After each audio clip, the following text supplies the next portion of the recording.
Alright people, I'm here because I need your help. I haven't got a lot of time.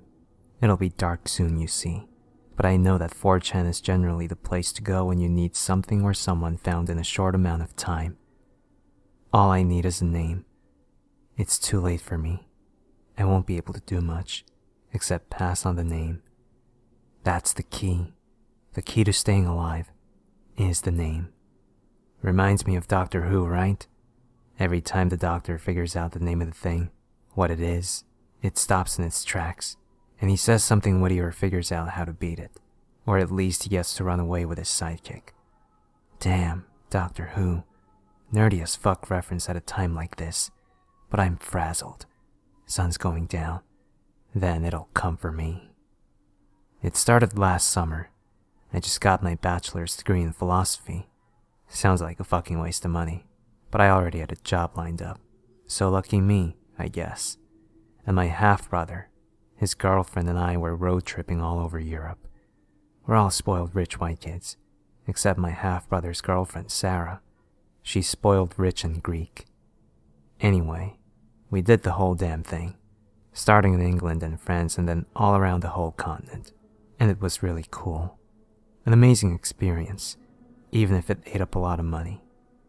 We planned to end the trip in Greece, where Dave's, that's my half-brother, girlfriend's family owned some estate on an island.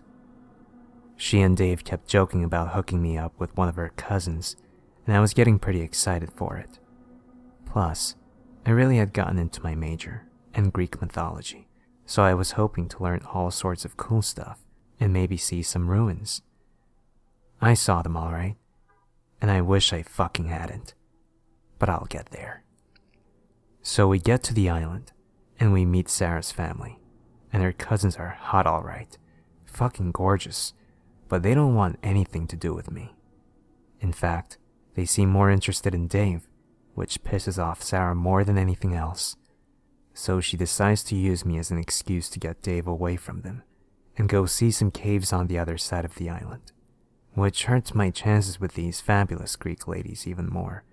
But hell, I'm a nerd. Caves are cool, and I wanted to see them. So off we go. And when we get there, it's everything you'd expect. The beaches were all white sands, beautiful and sunny. These caves were volcanic or something. I don't know. But the rock was all black and shiny, like perfect photo contrast. Anyway, Sarah's leading the way, chatting us up the whole time, clinging to Dave.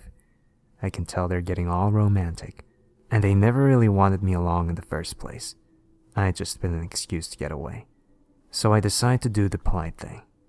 I know, you never go off alone in a scary movie or that shit, but I was on a tiny, beautiful sunny island in Greece.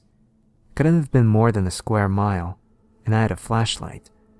So as David and Sarah stay in the main chamber of the cave, sucking face, I flick on my flashlight and head deeper into the caves. I can tell it's kind of veering off to the right, and down a little, but I'm not worried, see. That's the big difference. In horror movies and scary stories, you always get worried before the bad stuff happens, but I didn't. No hairs standing up, no goosebumps, just calm, and I could still breathe fine and walk fine, just crouching down a little, when suddenly, the floor was gone. I fell for a few seconds into pitch blackness. I hit the ground hard. I would find out later that I fractured my tailbone, but at the time, it was just a dull hurt. I'd fallen on what felt like a bunch of dry sticks, and I had dropped the flashlight. Still, I wasn't panicking yet. The flashlight had been one of those super sturdy Mac lights, and I was sure I could find it. That kind of confidence, my friends, is rewarded. My fingers closed around the cool metal of the light, and I'll admit, there was a brief moment where I was afraid to turn it on. I murmured a quick little prayer to whoever was listening, and let my thumb pause a while before pushing down the rubber button. The flashlight flicked on right away, but I almost wished it hadn't, because I could see the floor all around me, and what it felt like gold, dry sticks. Bones. Really old bones. I mean, like, These could have been Socrates' bones. That's how old they were, crunching away underneath me. After about a minute, I got over my panic and started looking around a little. Objectively, there were a lot of bones, enough to cover the floor of the 10-foot by 10-foot space. The walls were thick black, the same volcanic material of the rest of the cave, except for one point, about 5 feet off the ground, where something had been painted on the wall in red, a circle. Just a harmless, unobtrusive circle, albeit one that was painted in a dulled crimson that almost had to be human blood. I suppressed a shiver and walked over toward it, my feet crunching on them bones, them dry bones, haha, and I get right up close, shining the light on it. And still, it looks innocent enough, just out of place. So I reached my finger up and gently tapped the red circle. Then I felt it. All of the fear and anguish and horror that I should have felt when I first fell into the place.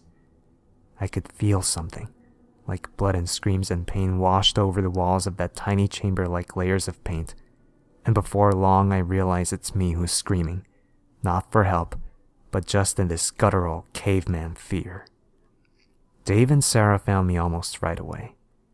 I don't really remember them showing up, or pulling me out of that place, but I must have been screaming right up until they pulled me out, because for the rest of the trip, they kept asking me what I had seen. I couldn't tell them about the circle. I don't know why. Whenever they asked, I'd just say, "Bones. I saw bones." And for the most part, they left me alone. They had each other. The trip ended 2 days later, and I was incredibly relieved to get on the plane, because since I'd gotten out of that cave, I hadn't been able to sleep. I'm not the kind of guy who can go days without sleep. Hell, I don't even like to stay up that late. But the night after I got out of the cave, I just lay in bed, awake, unable to move, just feeling anxious all over. Every time I'd close my eyes, I'd feel the need to tear them open right away. The second night after the cave, the night before we left for home, was worse. It wasn't just anxiety anymore. It was the feeling that something was making me feel anxious. My eyes would scan the darkness constantly, obsessed with the feeling that there was some entity creeping along the edges of my vision, hunting me, watching me. But I never saw anything. No monsters. Just felt it. But the second I stepped foot on that plane, I felt safe, secure. I slept the whole 10 hours home, and felt well rested enough to forget about the whole ordeal. Until it caught up to me. I don't know exactly how much time passed, not more than 2 weeks, and by then, I honestly had forgotten about the creepiness. I had just started a management position at an office owned by a friend from college, and was adjusting pretty well to all the money I was going to be making. Life was looking up, and I was happy, all was well, yada yada yada. Then it caught up to me. The first night was the same, just anxiety, worry, the inability to sleep. I was concerned, but figured I was replaying the experience, or was maladjusting to work or something. I tried to shut it rationally from my mind and get over it. The night after that, I even got a little sleep. Of course, the third night, the anxiety was back with a vengeance, and I sat in bed all night, lights on, looking and listening for something that was out there, hunting. That was 2 weeks ago. I know you don't believe me, ignoring all of the monster stuff. A person can't go that long without sleep, but I must have. I can account for every single minute that's passed these last 2 weeks. During the day, I'm fine. I did take naps. That's probably what saved me. But every night, the anxiety would get stronger and stronger, and the feeling that something was there would overwhelm me. I knew it now, knew it was some tangible, existing monster, but I just couldn't know what it was. If I could find out what it was, what it looked like, what it wanted, I could stop it, or fight it, or run. Who am I kidding? I know what it wants. It wants me. And even with a name, I won't be able to fight it. But maybe, if I find out what it is, before it gets me, I'll write its name on my walls, or draw a circle. Time now anyway. The sun's set, and I can really feel it. Tonight's the night. It's hungry.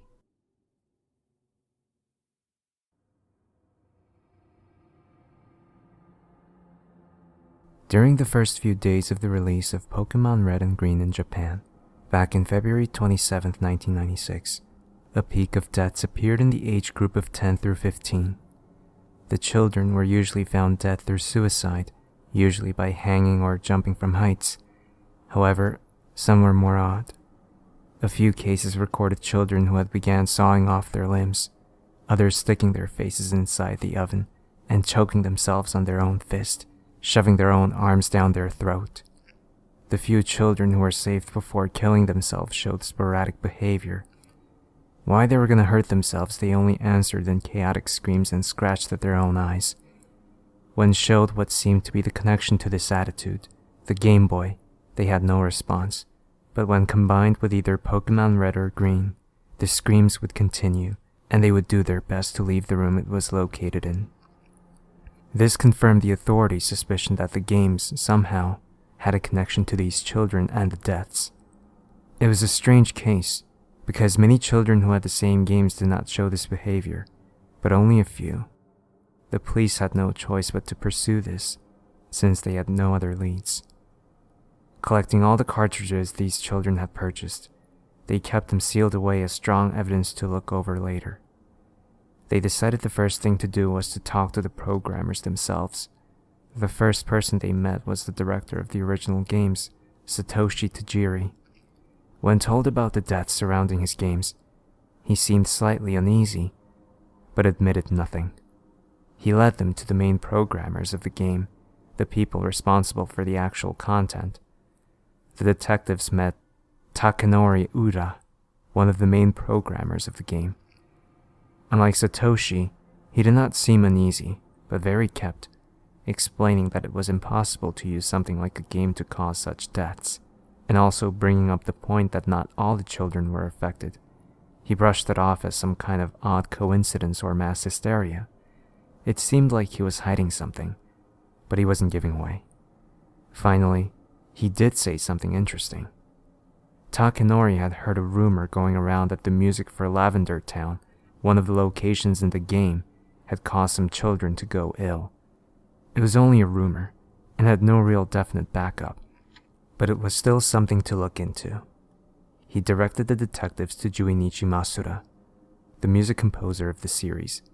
Masura had also heard of these rumors, but again said they had no evidence that his music was the cause. Even to prove a point, he played the exact song from the game completely through with no effects to anyone, the detectives nor Masura himself feeling anything different or odd. Although they still had their suspicions of Masura and the music of Lavender Town, it seemed they had reached another dead end. Going back to the cartridges they had seized from the homes of the children, they decided to take a slightly more direct look at the games. They knew that it was these games that gave the children the ill effects, so they took extreme caution. Popping the cartridge and turning the console on, the game screen booted. The title screen appeared, and the option to continue or create a new game appeared. When they chose to continue the game, stats of that game appeared. They saw the names of the children who had played, usually Red or another simple name. However, the interesting thing was the time played and the number of Pokemon they owned. On every game, the time was very low, and all of them had only a single Pokemon in their inventory. They came to the stunning reality that it could not have been the music from Lavender Town that had caused such ill effects in the children, since it was impossible to reach that part of the game in such small amount of time, and with only one Pokemon in their inventory. This brought them to the conclusion that something early on in the game had to be the cause. If it wasn't the music, nor the title screen, it had to be something within the first few minutes of the game itself. They had no choice but to turn off the game now and go back to the programmers. Asking for a list of all the programmers from Takanori, they found, surprisingly, that one of the programmers had committed suicide shortly after the game was released. His name was Chiro Miura, a very obscure programmer who had provided very little for the game. Even more interestingly, he had requested his name did not appear in the credits of the game, and so it was not. Looking over the evidence found at Chiro's apartment, they found many notes written in bold marker. Most of it was crumbled or marked out, making it very difficult to read. The few words they could find in the mess was, "Do not enter," "Watch out," and "Come follow me," in bold. The detectives were unsure what these meant, but knew they had to have a connection. Further searching, they discovered Chiro was good friends with one of the map designers, Koji Nishino, and this was probably the only reason Chiro had given a part in making the game. Koji Nishino, since the release of the game, had locked himself in his apartment, barely leaving the dark of night to fetch anything he might need. He told his friends and family he was mourning for his dear friend Chiro, but they didn't believe this, since Nishino had locked himself up the day the game was put in stores, a few days before Chiro had killed himself. It was troubling, but the authorities finally persuaded Nishino to sit down and speak with him. He looked as if he hadn't slept in days, dark rings under his eyes. He stunk. His nails had grown black and his hair was greasy, sticking to his forehead and neck.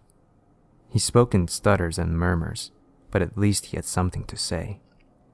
When asked if he knew anything about the children who had died after exposure of the game, and if it had any connection to the game, he answered them seemingly carefully, choosing his words thoughtfully before answering. He told them that his friend Chiro had an interesting idea with the game, something he had wanted to try since he heard the project was starting. Nishino himself knew Takanori, the director and main programmer, for a long time, so he could easily get a mediocre programmer in on the project with a little persuasion. It seemed Chiro had convinced Nishino to get him on the project, and it had worked. The detectives knew they were onto something. This unknown, obscure programmer, Chiro, had to have something to do with it. Something. They asked what Chiro's idea was, why he wanted so badly to have a part in making this children's game. Nishino told him that Chiro never told him much about it, other than a few details every now and then. He wanted to insert a special Pokemon in the game, one completely different from all the others. It would serve as an extra, a kind of out-of-place thrill for the player. It wasn't, however, missing no. It couldn't be. With the gameplay time recorded on the cartridges, it was impossible for the children to have time to meet that Pokemon. Nishino, throughout the entire conversation, seemed to break down even more with every question. The detectives pushed him more and more, searching through his mind for any and every scrap of knowledge this man had no game and Chiro's intentions. It was when they asked about the notes found in Chiro's home that he snapped. From under the couch Nishino was sitting on, he whipped out a pistol, pointing it straight at the police while backing away a few steps. Then, just as quickly, he brought the pistol to his face. "Don't follow me," muttered Nishino as he stuck the pistol in his mouth and pulled the trigger. It was too quick for the police to react. It was done. Nishino had killed himself, repeating slightly differently what was written on one of Chiro's papers. It seemed all leads had finally died. The team who had created this original game were splitting up, becoming harder to find. It was as if they were keeping a secret. When the police finally managed to talk with anyone who had parts in the game, even the obscure character designers or monster designers, it seemed they had nothing of interest to say. Most of them didn't even know Chiro, and the few who did only seen him once or twice working on the game itself. Throughout all of this, the only confirmation they had was that Chiro was indeed the one who had worked on the very early parts of the game. It had been a couple of months after the original children's suicides and the death rate had dropped dramatically. It seemed that the game was no longer giving any ill effects to any children. The callback of the games that was planned was cancelled, since it seemed the game was no longer harming any children. They had begun to think that maybe Takanori was right, and it was all just a very odd coincidence or mass hysteria, until they received the letter. It was given to one of the detectives himself, quite directly out on the street. It was a woman who gave him the note, a very frail, thin, sick-looking thing. She gave him the letter quickly, telling him it was something he needed to see, and without waiting for a response or another word, she disappeared into the crowd. The detective brought it to his office, and calling the others in, he brought it out and read it aloud. It was a letter written by Chiro himself, but it wasn't one found at his apartment. They had thoroughly searched and cleared out the place, so wherever this letter had come from, it wasn't kept at his home. It was signed to be given to Nisino. It started off quite formal, a hello, how are you, regards to the family, and such. After one or two of these normal paragraphs, they reached the section that requested Nisino to get him into the game team, to get him a programming position in Pokemon Red and Green. As the letter continued, the handwriting seemed to grow more jittery.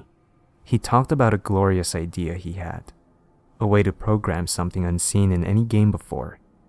He said it would certainly revolutionize not only the gaming industry, but everyone. He went on to say that it was a very simple procedure to program this idea into the game. He did not even have to add any foreign programming, but could use what was already given in the game itself. This would, the detectives agreed, make it impossible to notice any obscurities in the programming itself. It was a perfect way to hide whatever this was. The letter ended abruptly. There was no goodbye, no say hi to the family, no write back, or thank you. Nothing like that. It was just his name, written hard in the letter where the paper almost broke through. It was only his name, Chiro Miura. This was the nail in the coffin for the detectives. They had no more suspicion about the cause. Chiro had programmed something into the early parts of the game, something maddening. To further increase this streak of success, they discovered that the programming team had worked in pairs, even Chiro himself. He had worked with another programmer, Sosuke Tamada. If anyone knew what the secret in this game was, Sosuke Tamada would be the man. This was their final hope of unraveling this mystery once and for all. They learned Sosuke had provided a lot of programming to the game, and seemed to be an average, good guy and worker. They were easily allowed into his home, a fair place, and they entered this living room where they sat. Sosuke did not sit, however. He stood by the window of the second-story floor, looking out onto the busy street. He was smiling a little. There's no direct witnesses to the events that followed. The only thing from this conversation that remained was found on a voice recorder sitting on the table in front of the two detectives assigned to talk to Sosuke. What follows is the unedited recording. Sosuke Tamada, what part did you have in the game's Pokemon Red and Green? Asked the first detective. I was a programmer. His voice was light, friendly, almost too friendly. That's all. Am I right in knowing that the programmers working on the game worked in teams? Asked the detective. One could hear the voice of feet moving on the floor slightly. You'd be right, said Sosuke after a moment of silence. And your partner, his name was? The detective was quickly cut off by Sosuke's eerie voice. Chiro Miura.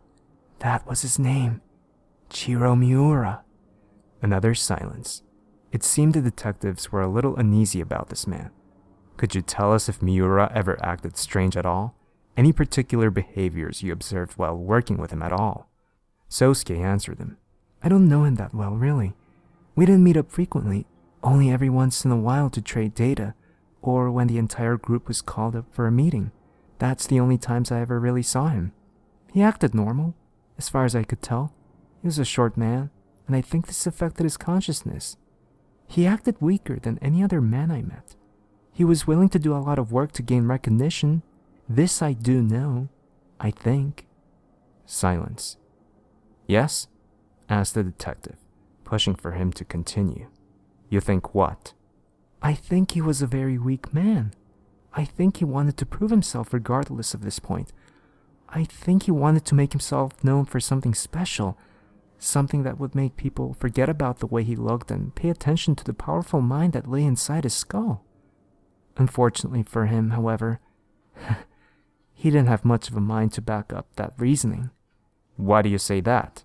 Asked the second detective. Well, it's the simple truth, answered Sosuke quickly. His feet could be heard moving across the tiled floor. He was nothing special, even if you wanted to believe so. You can't become greatness even if you believe it. It's impossible. Somehow, I think Chiro knew this himself.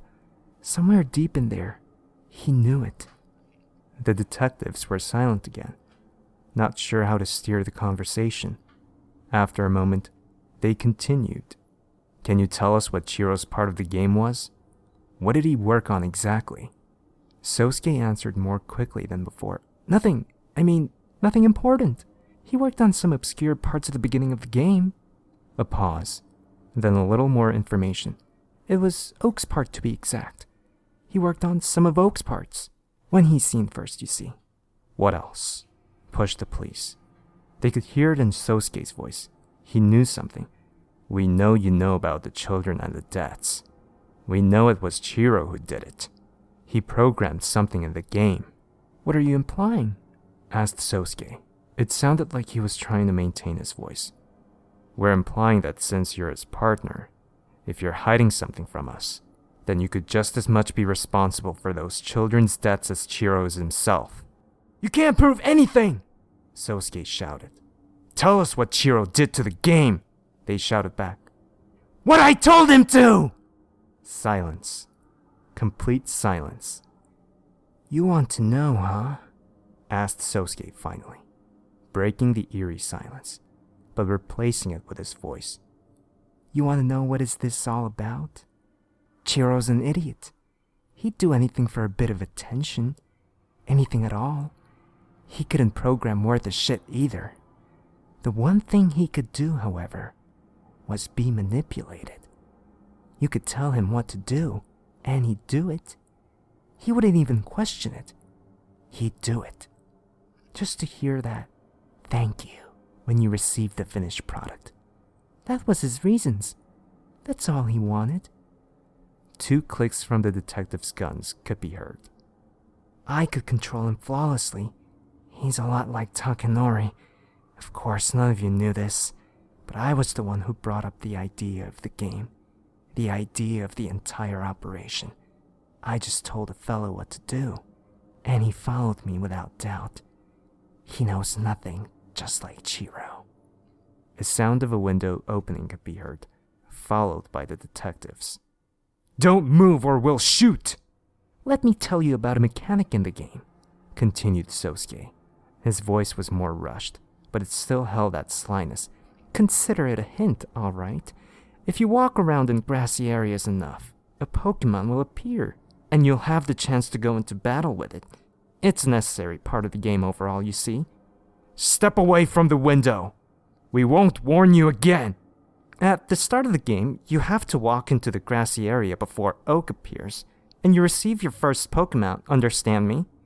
Under normal circumstances, it was programmed that even though you're in the grassy area, no Pokemon will spawn. I made it different.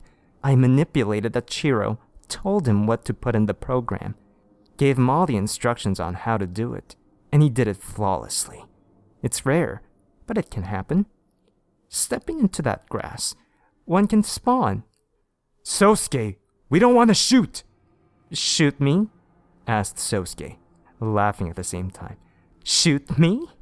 You're as dumb as Chiro was. Once he found out the truth, he had to end it. It was his fault after all.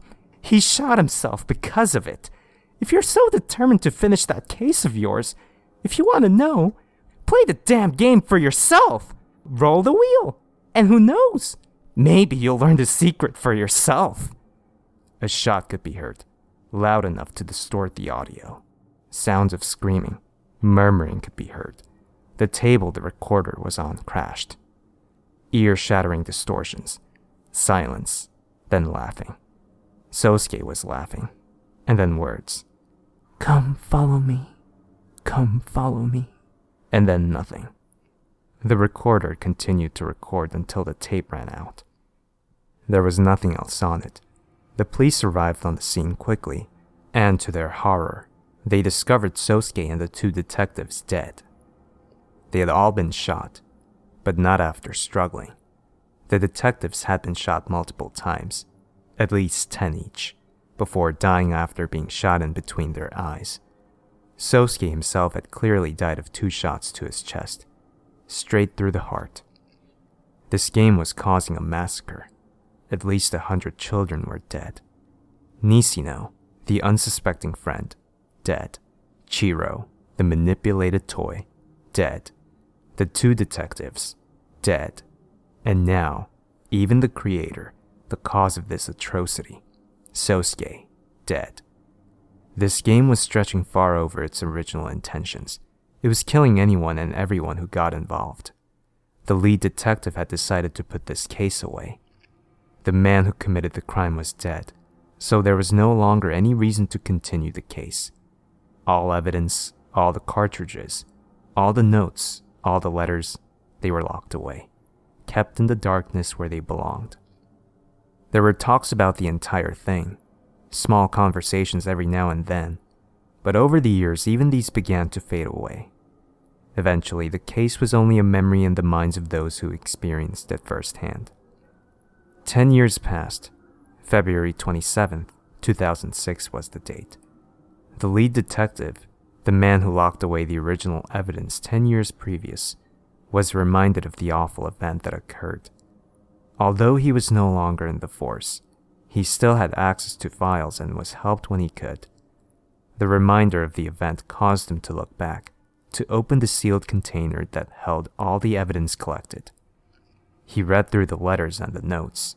He remembered the woman who had appeared to him on the street that one day and handed him that letter that led to the change of the entire case.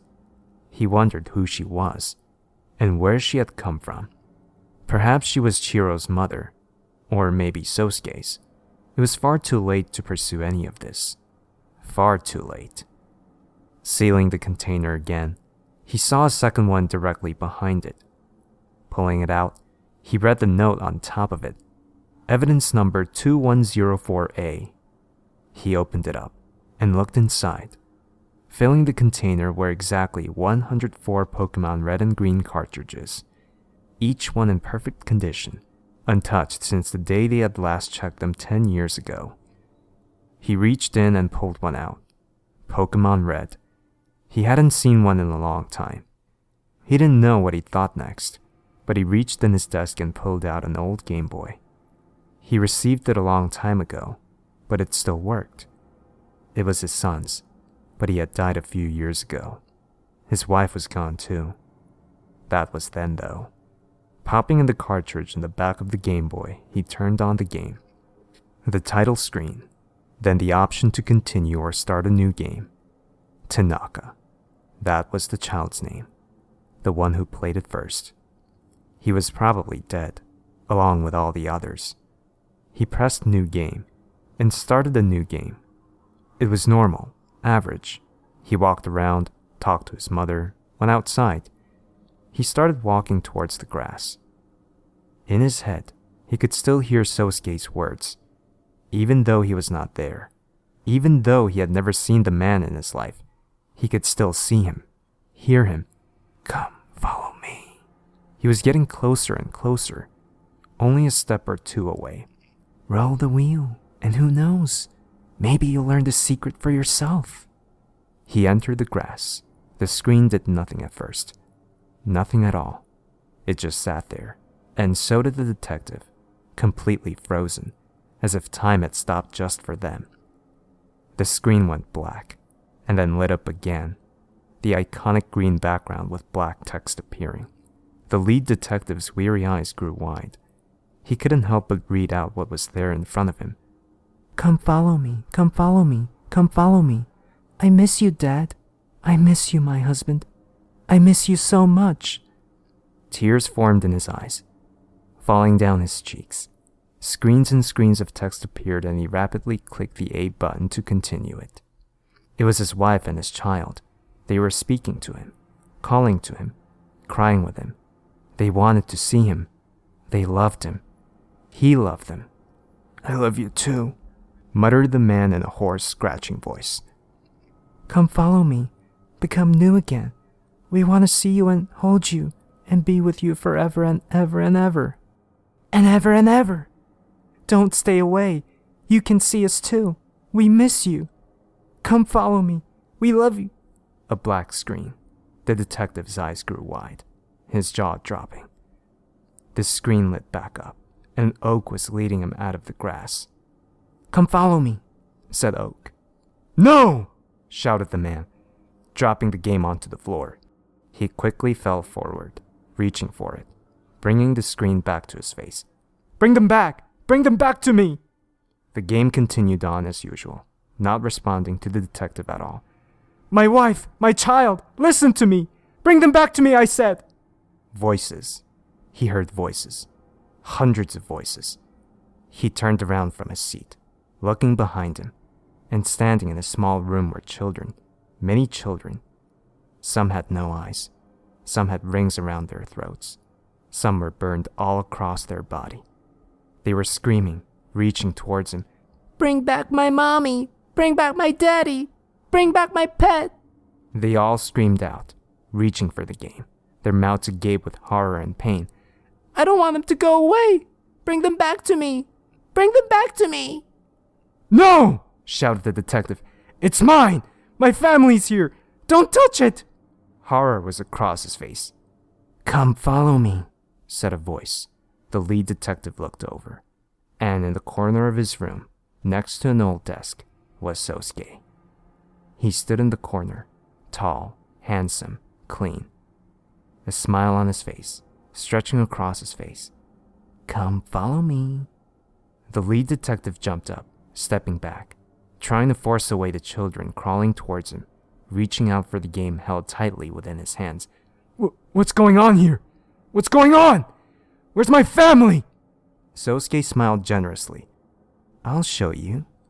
I'll help you get away from them, you see. Just follow me. Sosuke reached down and opened a drawer on the old desk. The lead detective, pushing through the crowd of children, trying to get away, looked inside. Sitting there, covered with dust, was his old gun from when he was on the force. He had not used that gun in many years and had put it away, not wanting to remember the things he had to do with it. But right now, he didn't see it as something that caused pain or that killed. It was shining. It was light. It was something that couldn't set him free. Just follow me, said Sosuke. Picking up the gun and putting it in the lead detective's hand, he formed his hand to hold the gun, then brought it up to his temple. Just pull the trigger. That's all. The lead detective turned around. The children were crawling at him, grabbing his legs and pulling at him. They reached for the game. He turned back towards Sosuke and smiled. My family. I'll follow you. He pulled the trigger. Bang! His brain spread the wall as he fell to the ground dead. It was a few days before the body was discovered. It lay on the floor, blood everywhere. In one hand held an empty gun, and in the other was a classic Game Boy with Pokemon Red on the back. The battery had long died, and only an empty, black screen was left. This was the final murder that the remaining authorities would allow. The last detective who was ever a part of this case personally carried all 104 cartridges away and burned them all, making sure not a single one survived. There would taunt no more. However, this is not the end of the story. The code was said to have survived and was even passed on to other language versions of the games. If you have an old Pokemon game, you can place the cartridge in the back of the classic Game Boy, turn on the system, and roll the wheel. Who knows? Maybe you'll learn the secret for yourself.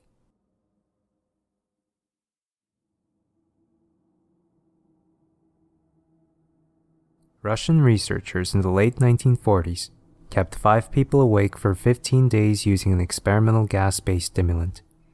They were kept in a sealed environment to carefully monitor their oxygen intake, so the gas didn't kill them, since it was toxic in high concentrations.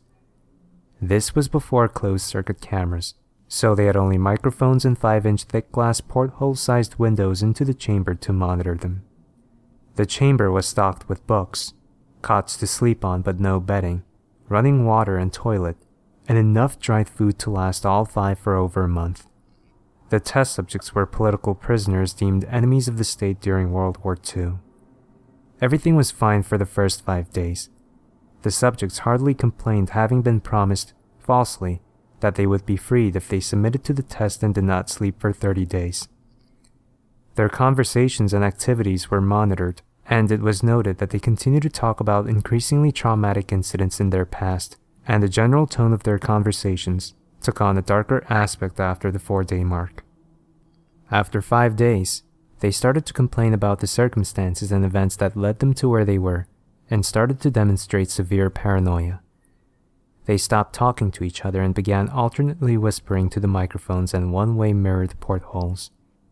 Oddly, they all seemed to think they could win the trust of the experimenters by turning over their comrades, the other subjects in captivity with them. At first, the researchers suspected this was an effect of the gas itself.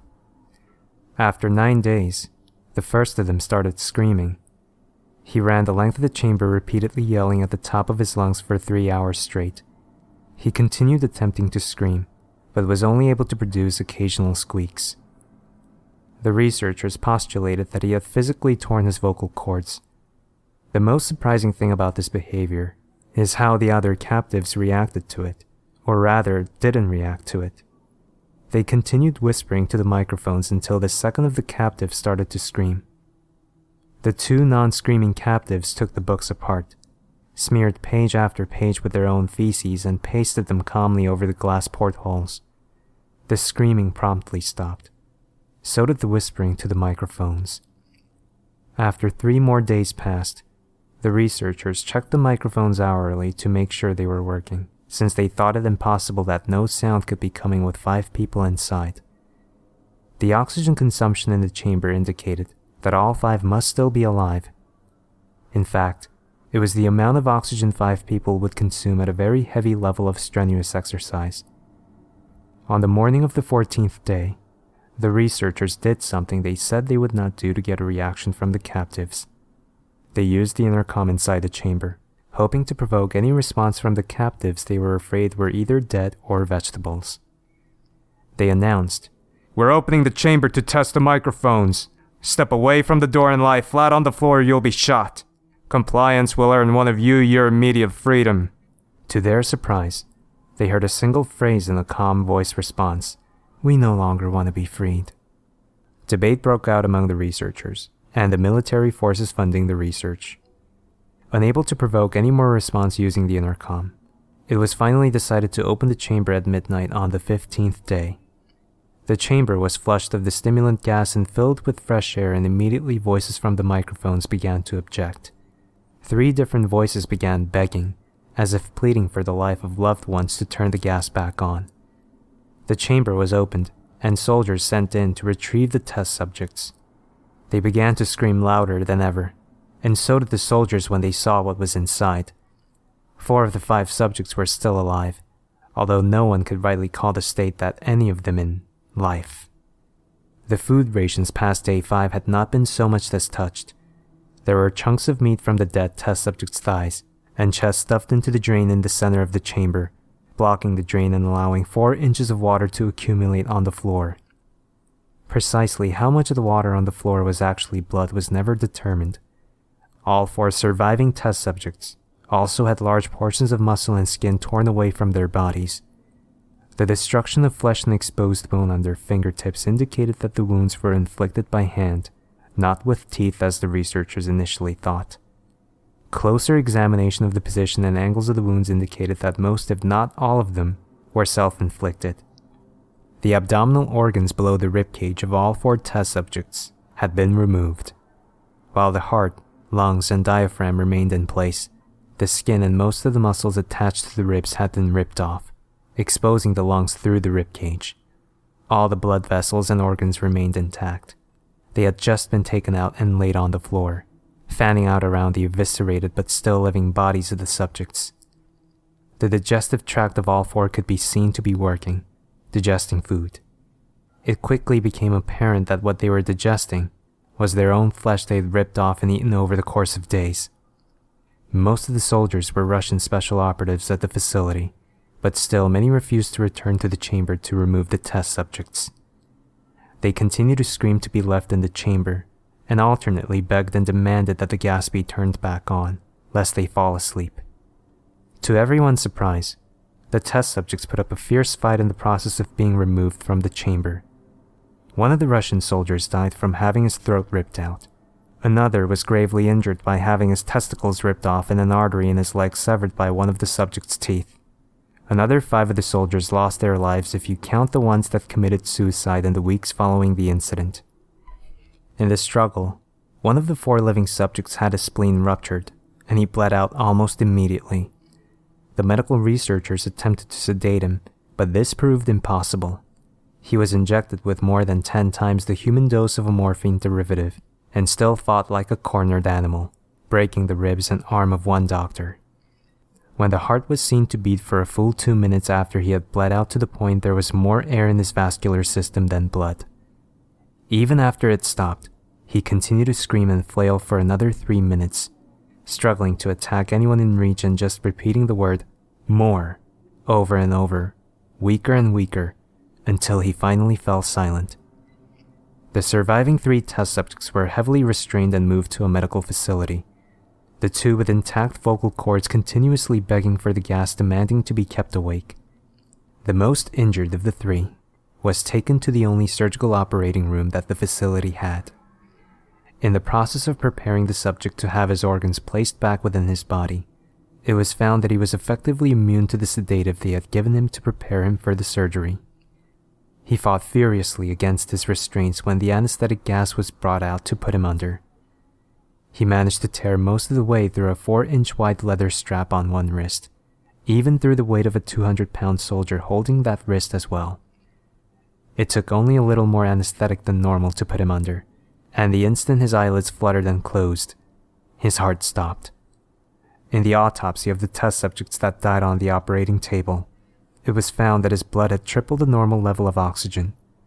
His muscles that were still attached to his skeleton were badly torn, and he had broken 9 bones in his struggle to not be subdued. Most of them were from the force his own muscles had exerted on them. The second survivor had been the first of the group of 5 to start screaming. His vocal cords destroyed, he was unable to beg or object to surgery, and he only reacted by shaking his head violently in disapproval when the anesthetic gas was brought near him. He shook his head yes when someone suggested, reluctantly, they try the surgery without anesthetic, and did not react for the entire 6-hour procedure of replacing his abdominal organs and attempting to cover them with what remained of his skin. The surgeon presiding stated repeatedly that it should be medically possible for the patient to still be alive. One terrified nurse assisting the surgery stated that she had seen the patient's mouth curl into a smile several times whenever his eyes met hers. When the surgery ended, the subject looked at the surgeon and began to wheeze loudly, attempting to talk while struggling. Assuming this must be something of drastic importance, the surgeon had a pen and pad fetched, so the patient could write his message. It was simple: keep cutting. The other 2 subjects were given the same surgery, both without anesthetic as well, although they had to be injected with a paralytic for the duration of the operation. The surgeon found it impossible to perform the operation while the patients laughed continuously. Once paralyzed, the subjects could only follow the attending researchers with their eyes. The paralytic cleared their system in an abnormally short period of time, and they were soon trying to escape their bonds. The moment they could speak, they were again asking for the stimulant gas. The researchers tried asking why they had injured themselves, why they had ripped out their own guts, and why they wanted to be given the gas again. Only one response was given: "I must remain awake." All 3 subjects' restraints were reinforced, and they were placed back into the chamber awaiting determination as to what should be done with them. The researchers, facing the wrath of their military benefactors for having failed the stated goals of their project, considered euthanizing the surviving subjects. The commanding officer, an ex-KGB, instead saw potential and wanted to see what would happen if they were put back on the gas. The researchers strongly objected, but were overruled. In preparation for being sealed in the chamber again, the subjects were connected to an EEG monitor and had their restraints padded for a long-term confinement. To everyone's surprise, All three stopped struggling the moment it was let slip they were going back on the gas. It was obvious that at this point, all three were putting up a great struggle to stay awake. One of subjects that could speak was humming loudly and continuously. The mute subject was straining his legs against the leather bonds with all his might, first left, then right, then left again for something to focus on. The remaining subject was holding his head off his pillow and blinking rapidly. Having been the first to be wired for EEG, most of the researchers were monitoring his brainwaves in surprise. They were normal most of the time, but sometimes flatlined inexplicably. It looked as if he were repeatedly suffering brain death before returning to normal. As they focused on paper scrolling out of the brainwave monitor, only one nurse saw his eyes slip shut at the same moment his head hit the pillow. His brainwaves immediately changed to that of deep sleep, then flatlined for the last time as his heart simultaneously stopped. The only remaining subject that could speak started screaming to be sealed in now. His brainwaves show the same flat lines as one who had just died from falling asleep. The commander gave the order to seal the chamber with both subjects inside, as well as 3 researchers. One of the named 3 immediately drew his gun and shot the commander point blank between the eyes, then turned the gun on the mute subject and blew his brains out as well. He pointed his gun at the remaining subject, still restrained to a bed as the remaining members of the medical and research team fled the room. "I won't be locked in here with these things. Not with you," he screamed at the man strapped to the table. "What are you?" he demanded. "I must know." The subject smiled. "Have you forgotten so easily?" the subject asked. "We're you.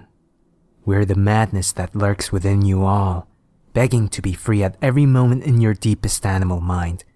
We are what you hide from in your beds every night. We're what you sedate into silence and paralysis when you go to the nocturnal haven where we cannot tread." The researcher paused, then aimed at the subject's heart and fired. The EEG flatlined as the subject weakly choked out, "So nearly free."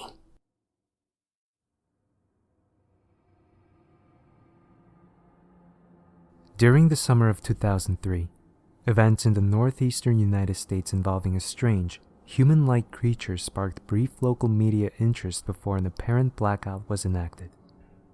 Little or no information was left intact, as most online and written accounts of the creature were mysteriously destroyed. Primarily focused in rural New York State, and once found in Idaho, self-proclaimed witnesses told stories of their encounters with a creature of unknown origin.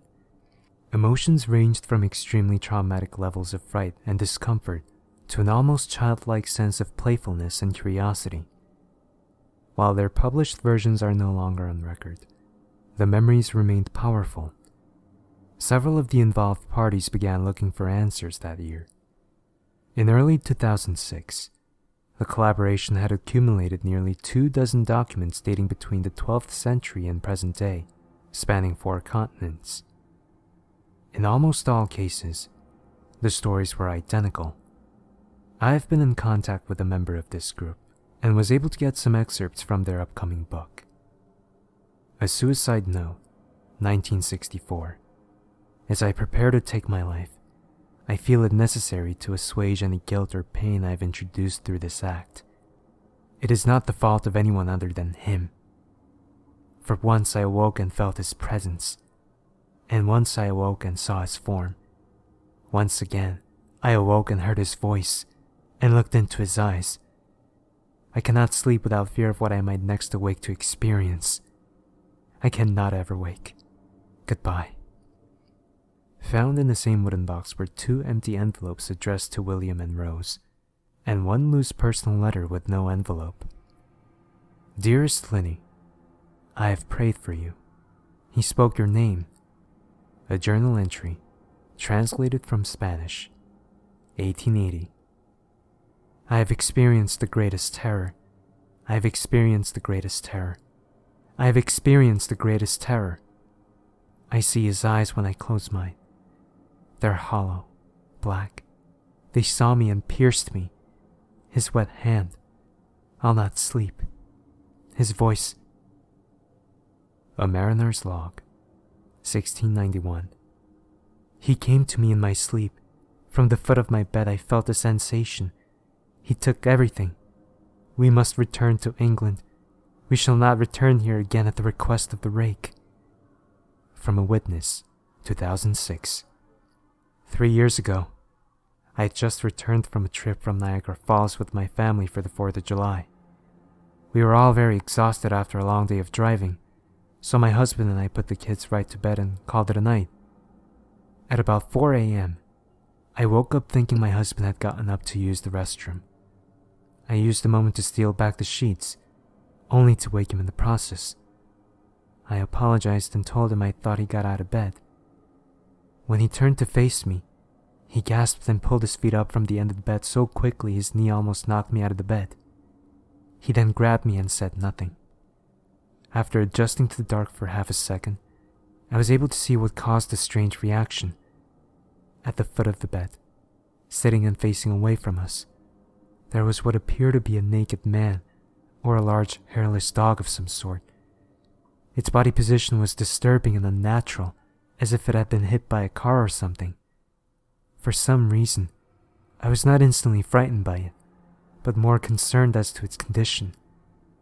At this point, I was somewhat under the assumption that we were supposed to help him. My husband was peering over his arm and knee, tucked into the fetal position, occasionally glancing at me before returning to the creature. In a flurry of motion, the creature scrambled around the side of the bed, and then crawled quickly in a flailing sort of motion right along the bed until it was less than a foot from my husband's face. The creature was completely silent for about 30 seconds, or probably closer to 5. It just seemed like a while, just looking at my husband. The creature then placed its hand on his knee and ran into the hallway, leading to the kids' rooms. I screamed and ran for the light switch, planning to stop him before he hurt my children. When I got to the hallway, the light from the bedroom was enough to see it crouching and hunched over about 20 feet away. He turned around and looked directly at me, covered in blood. I flipped the switch on the wall and saw my daughter Clara. The creature ran down the stairs while my husband and I rushed to help our daughter. She was very badly injured and spoke only once more in her short life. She said, "He's the rake." My husband drove his car into a lake that night, while rushing our daughter to the hospital. They did not survive. Being a small town, news got around pretty quickly. The police were helpful at first, and the local newspaper took a lot of interest as well. However, the story was never published and the local television news never followed up either. For several months, my son Justin and I stayed in a hotel near my parents' house. After we decided to return home, I began looking for answers myself. I eventually located the man in the next town over who had a similar story. We got in contact and began talking about our experiences. He knew of 2 other people in New York who had seen the creature we now refer to as the rake. It took the 4 of us about 2 solid years of hunting on the internet and writing letters to come up with a small collection of what we believed to be accounts of the rake. None of them gave any details, history, or follow-up. One journal had an entry involving the creature in its first 3 pages and never mentioned it again. A ship's log explained nothing of the encounter, saying only that they were told to leave by the rake. That was the last entry in the log.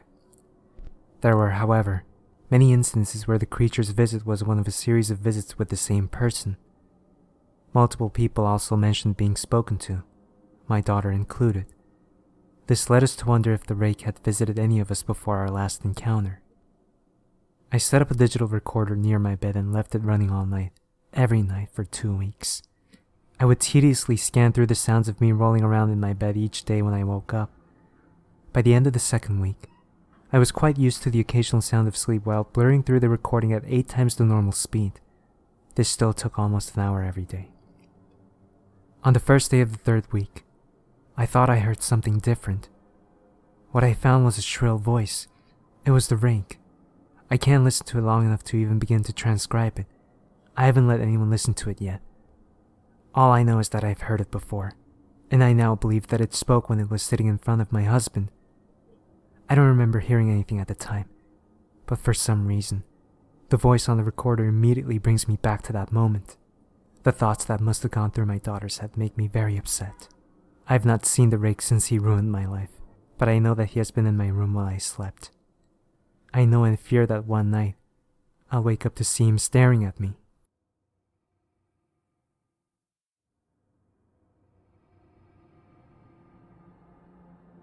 If you attempt this challenge but fail, then who knows what'll happen to you.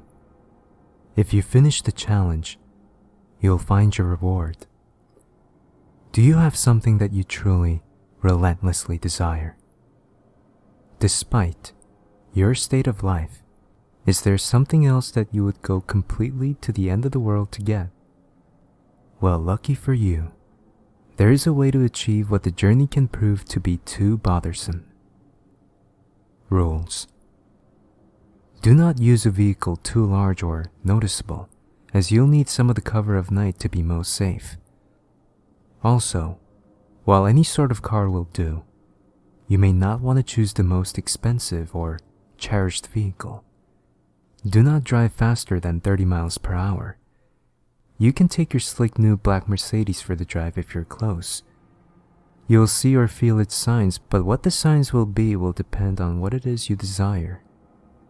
For example, if you're in search of wealth, you may spot shimmers on the empty branches of trees as if they rings you through 11 miles, leading to whatever it is you seek. Each mile will test your desire and will always get harder. Do not open the windows when you've entered. Time has stopped, so you don't need to worry about losing the night. Though you may not notice, you're not actually in your own world anymore. Take one last moment to realize that, once the first mile is mostly through the woods, with the first few miles being an exception.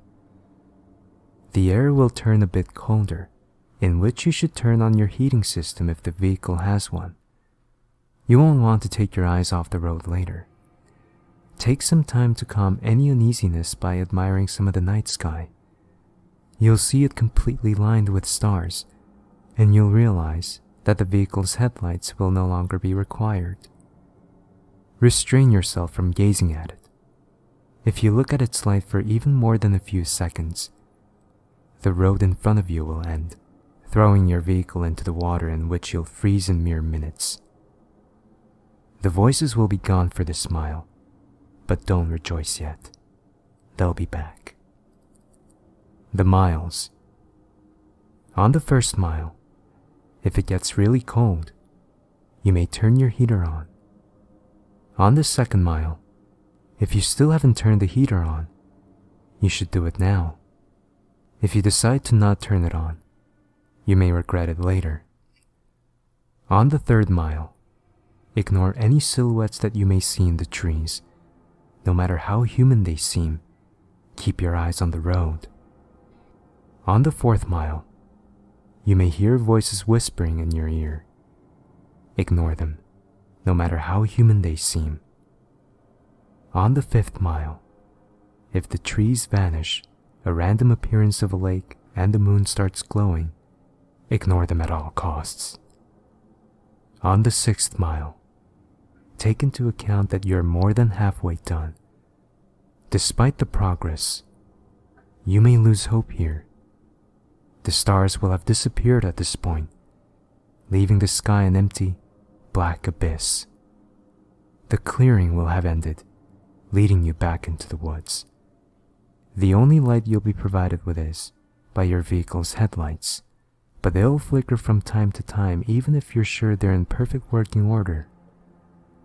If you have a radio in the vehicle, it'll turn on here automatically. If you didn't turn it off beforehand, it'll produce an overwhelming screech that'll send you off the path. A calm voice will then begin to speak about your greatest fears, what it is you're horrified of in your life. It'll speak in a way that'll cause you to visualize the words in your mind, so don't listen to it. If you begin to comprehend what it's saying, the horrors will prove too much for you to stay on the road. On the seventh mile, you may hear voices again. No matter how close they may sound, ignore them at all costs. If the voices are coming from the back seat, do not turn around. Just keep ignoring them and focus your eyes on the road. On the 8th mile, slow down, but do not stop. If your headlights flicker, slow down, but don't stop. If it gets really cold, do not stop. If you hear or see anything, ignore them and keep driving. On the 9th mile, your vehicle will stall temporarily. Close your eyes and try to restart your vehicle. No matter what, do not open your eyes. Even if you hear anything telling you to open your eyes, just ignore them and remain your eyes closed. When your vehicle starts, drive as fast as you can to the next mile with your eyes closed. When the mile is over, you'll know when the mile is over. You may open your eyes. On the 10th mile, the voices of the beings will stop. If you were to look in your rearview mirror, do not actually do this. You'll see them following and are impressed that you have come a long way on the journey to what you desire, because you're most likely going to your death.